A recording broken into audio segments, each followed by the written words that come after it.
subscribe my channel. ಎಲ್ಲರಿಗೂ ನಮಸ್ಕಾರಗಳು. ಇಂದಿನ ವಿಡಿಯೋದಲ್ಲಿ ನಾವು 7ನೇ ತರಗತಿಯ ಕನ್ನಡ ವಿಷಯದ ಭಾಗ 1ರಲ್ಲಿನ 3ನೇ ಗದ್ಯವಾದ ಹಿಲ್ಟನ್ ಹೆಡ್ ಚಳುವಳಿ ಎಂಬ ಗದ್ಯದ ಪ್ರಶ್ನೋತ್ತರಗಳನ್ನು ತಿಳಿಯೋಣ ಮಕ್ಕಳೇ.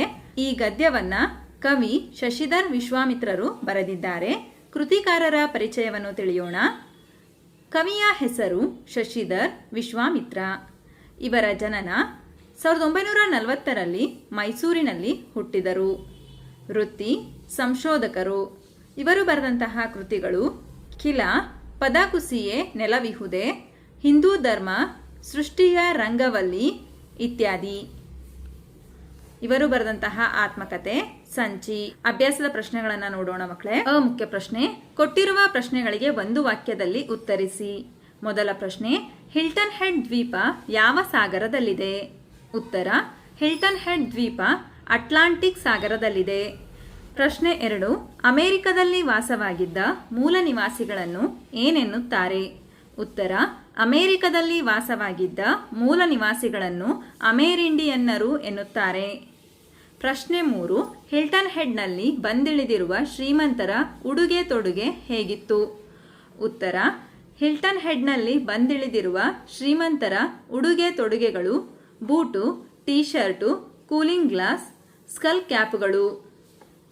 ಪ್ರಶ್ನೆ 4, ಹಿಲ್ಟನ್ ಹೆಡ್ ದ್ವೀಪದಲ್ಲಿ ಏನೇನು ಕ್ರೀಡೆಗಳನ್ನು ಆಯೋಜಿಸಲಾಗುತ್ತಿತ್ತು? ಉತ್ತರ, ಹಿಲ್ಟನ್ ಹೆಡ್ ದ್ವೀಪದಲ್ಲಿ ಗಾಲ್ಫ್, ಬೋಟಿಂಗ್ ಹಾಗೂ ವಿನೋದ ಕ್ರೀಡೆಗಳನ್ನು ಆಯೋಜಿಸಲಾಗುತ್ತಿತ್ತು. ಪ್ರಶ್ನೆ 5, ಕಡಲ ತಡಿಯ ಲೈಟ್ ಹೌಸನ್ನೇರಿದರೆ ಯಾವ ಚಿತ್ರಣವು ಕಾಣಸಿಗುತ್ತದೆ? ಉತ್ತರ, ಕಡಲ ತಡಿಯ ಲೈಟ್ ಹೌಸನ್ನೇರಿದರೆ ಅಟ್ಲಾಂಟಿಕ್ ಮಹಾಸಾಗರ, ಸಮುದ್ರದಲ್ಲೋಡಾಡುತ್ತಿದ್ದ ನೌಕೆಗಳು, ಕಡಲ ಕಾಗೆಗಳು, ರೇವನ್, ಮೈನಾಗಳು ನಮ್ಮ ಹತ್ತಿರ ಬಂದಿಳಿಯುವ ಚಿತ್ರಣವು ಕಾಣಸಿಗುತ್ತದೆ. ಪ್ರಶ್ನೆ 6, ಹಿಲ್ಟನ್ ಹೆಡ್ನಲ್ಲಿರುವ ಸ್ಮಾರಕ ಯಾವುದು? ಉತ್ತರ, ಹಿಲ್ಟನ್ ಹೆಡ್ನಲ್ಲಿರುವ ಸ್ಮಾರಕ ಲಿಬರ್ಟಿ ಓಕ್ ಮರ. ಮುಖ್ಯ ಪ್ರಶ್ನೆ, ಕೊಟ್ಟಿರುವ ಪ್ರಶ್ನೆಗಳಿಗೆ 2-3 ವಾಕ್ಯಗಳಲ್ಲಿ ಉತ್ತರಿಸಿ. ಮೊದಲ ಪ್ರಶ್ನೆ, ಯುರೋಪಿಯನ್ನರು ಬಂದ ಮೇಲೆ ಹಿಲ್ಟನ್ ಹೆಡ್ನಲ್ಲಿ ಏನೇನು ಬದಲಾವಣೆಗಳಾದವು?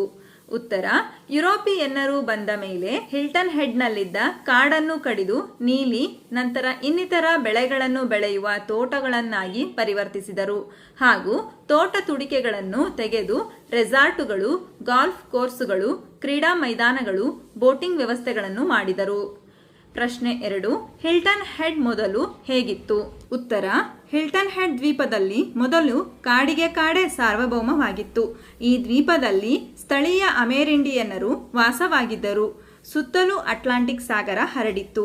ಕಡಲ ತೀರದ ಸಸ್ಯಗಳು, ಹೊಂಡಗಳು, ಅಪಾರ ಸಸ್ಯ ಸಂಪತ್ತು, ತೋಟಗಳು, ತುಡಿಕೆ, ಹಿನ್ನೀರ ಕೋವುಗಳಿಂದ ಕೂಡಿತ್ತು. ಪ್ರಶ್ನೆ 3, ಹಿಲ್ಟನ್ ಹೆಡ್ನ ಸ್ಮಾರಕ ಮರದ ಬಗ್ಗೆ ವಿವರಿಸಿ. ಉತ್ತರ, ಹಿಲ್ಟನ್ ಹೆಡ್ ಸ್ಮಾರಕ ಮರದ ಹೆಸರು ಲಿಬರ್ಟಿ ಓಕ್ ಮರ. 50ರ ದಶಕದಲ್ಲಿ ಪರಿಸರ ರಕ್ಷಣೆಗಾಗಿ ಜನ ಒಗ್ಗೂಡಿ ಪಣ ತೊಟ್ಟಿದ್ದು ಈ ಸ್ಥಳದಲ್ಲಿಯೇ. ಆದ್ದರಿಂದ ಇದೊಂದು ಸಂರಕ್ಷಿತ ಭಾಗವಾಗಿದ್ದು ಇದರ ಪ್ರಸಿದ್ಧಿ ಎಲ್ಲಾ ಕಡೆಯೂ ಹರಡಿದೆ. ಈ ಮರದ ಸಾನ್ನಿಧ್ಯದಲ್ಲಿ ಎಷ್ಟೋ ವಿವಾಹಗಳು ನಡೆದಿವೆ. ಪ್ರಶ್ನೆ 4, ಹಿಲ್ಟನ್ ಹೆಡ್ ದ್ವೀಪದಲ್ಲಿ ಏನೇನು ಕಟ್ಟಡಗಳು ನಿರ್ಮಾಣಗೊಂಡವು? ಉತ್ತರ, ಹಿಲ್ಟನ್ ಹೆಡ್ ದ್ವೀಪದಲ್ಲಿ ಸೀ ಬೀಚ್, ಹೋಟೆಲ್ಗಳು, ಸ್ಟೇ ಹೋಮ್ಗಳು, ಗಾಲ್ಫ್ ಕೋರ್ಸ್ಗಳು, ರೆಸಾರ್ಟ್ಗಳು, ಕ್ರೀಡಾ ಮೈದಾನ ಮುಂತಾದ ಕಟ್ಟಡಗಳು ನಿರ್ಮಾಣಗೊಂಡವು. ಪ್ರಶ್ನೆ 5, ಹಿಲ್ಟನ್ ಹೆಡ್ನಲ್ಲಿ ಪರಿಸರ ಹೋರಾಟ ಹೇಗೆ ಪ್ರಾರಂಭವಾಯಿತು? ಉತ್ತರ, ಯುರೋಪಿಯನ್ನರು ಹಿಲ್ಟನ್ ಹೆಡ್ನಲ್ಲಿರುವ ಪುರಾತನ ಸಸ್ಯ ಸಂಪತ್ತನ್ನು ಕಡಿದು ರೆಸಾರ್ಟ್, ಹೋಟೆಲ್ಗಳು, ಸ್ಟೇ ಹೋಮ್ಗಳನ್ನು ನಿರ್ಮಾಣ ಮಾಡುತ್ತಿರುವುದನ್ನು ಗಮನಿಸಿದ ಪರ್ಯಾವರಣದ ಅಭಿಮಾನಿಗಳು ಪರಿಸರಕ್ಕಾಗಿ ಚಳುವಳಿಯನ್ನು ಪ್ರಾರಂಭಿಸಿ ಕೋರ್ಟ್ ಕಚೇರಿಗಳ ಮೆಟ್ಟಿಲೇರಿದರು.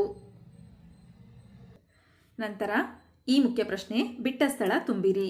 ಮೊದಲ ಬಿಟ್ಟ ಸ್ಥಳ, ಯುರೋಪಿಯನ್ನರ ಆಗಮನವಾದ ಮೇಲೆ ಅಮೆರಿಂಡಿಯನ್ನರ ಸಮುದಾಯವು ಡ್ಯಾಶ್ ಆಯಿತು.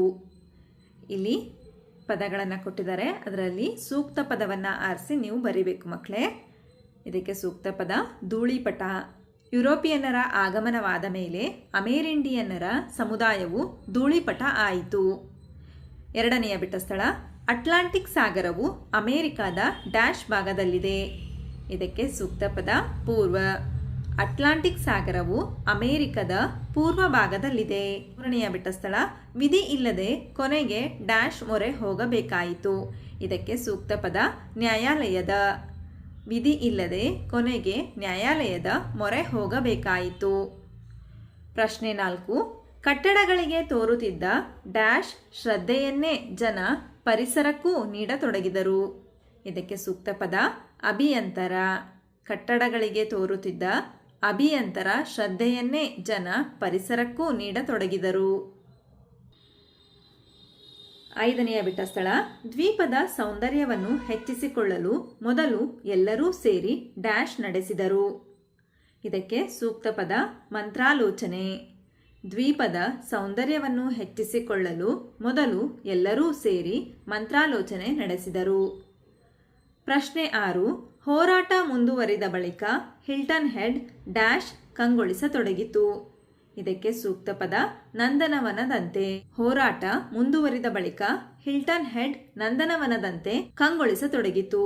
ಮುಖ್ಯ ಪ್ರಶ್ನೆ ಈ ಕೆಳಗಿನ ಶಬ್ದಗಳಿಗೆ ವಿರುದ್ಧಾರ್ಥಕ ಶಬ್ದಗಳನ್ನು ಬರೆಯಿರಿ. ಮಾದರಿ ಆಗಮನ ನಿರ್ಗಮನ, ಲಾಭ ನಷ್ಟ, ಚುರುಕು ಮಂದ, ಪುರಾತನ ನೂತನ, ಪ್ರಸಿದ್ಧ ಅಪ್ರಸಿದ್ಧ, ಸಾಧಾರಣ ಅಸಾಧಾರಣ. ಮುಖ್ಯ ಪ್ರಶ್ನೆ ಈ ಕೆಳಗಿನ ಪದಗಳನ್ನು ಬಳಸಿಕೊಂಡು ವಾಕ್ಯಗಳನ್ನು ರಚಿಸಿರಿ. ಮೊದಲ ಪದ ಭರಾಟೆ. ನಮ್ಮ ಊರಿನಲ್ಲಿ ಭರಾಟೆಯಿಂದ ಜಾತ್ರೆ ನಡೆಸುತ್ತಾರೆ. ಎರಡನೆಯ ಪದ ಸುಧಾರಣೆ. ಸಾಧಕರ ಜೀವನ ಚರಿತ್ರೆಯನ್ನು ಓದಿ ನಮ್ಮಲ್ಲಿ ಸುಧಾರಣೆ ಮಾಡಿಕೊಳ್ಳಬೇಕು. ಮೂರನೆಯ ಪದ ಸಾರ್ವಭೌಮ. ರಾಜಕುಮಾರರು ಸಾರ್ವಭೌಮ ಡಾಕ್ಟರ್ ರಾಜ್ಕುಮಾರ್ ಎಂದು ಪ್ರಸಿದ್ಧಿ ಹೊಂದಿದ್ದರು. ನಾಲ್ಕನೆಯ ಪದ ದೌಲತ್ತು. ಶ್ರೀಮಂತರಾಗಿದ್ದರೂ ದೌಲತ್ತಿನಿಂದ ನಡೆದುಕೊಳ್ಳದೆ ಸರಳ ವ್ಯಕ್ತಿಯಾಗಿರಬೇಕು. ಐದನೆಯ ಪದ ಹೊಯ್ದಾಟ. ಸಮುದ್ರ ತೀರಗಳಲ್ಲಿ ಅಲೆಗಳ ಹೊಯ್ದಾಟ ನೋಡಲು ತುಂಬ ಸಂತೋಷವಾಗುತ್ತದೆ. ಆರನೆಯ ಪದ ಪಣತೊಡು. ಪರೀಕ್ಷೆಯಲ್ಲಿ ಉತ್ತಮ ಅಂಕಗಳನ್ನು ಗಳಿಸಿ ಗುರಿ ಮುಟ್ಟಲು ಇಂದಿನಿಂದಲೇ ಪಣತೊಟ್ಟು ಓದಲು ಪ್ರಾರಂಭಿಸಬೇಕು.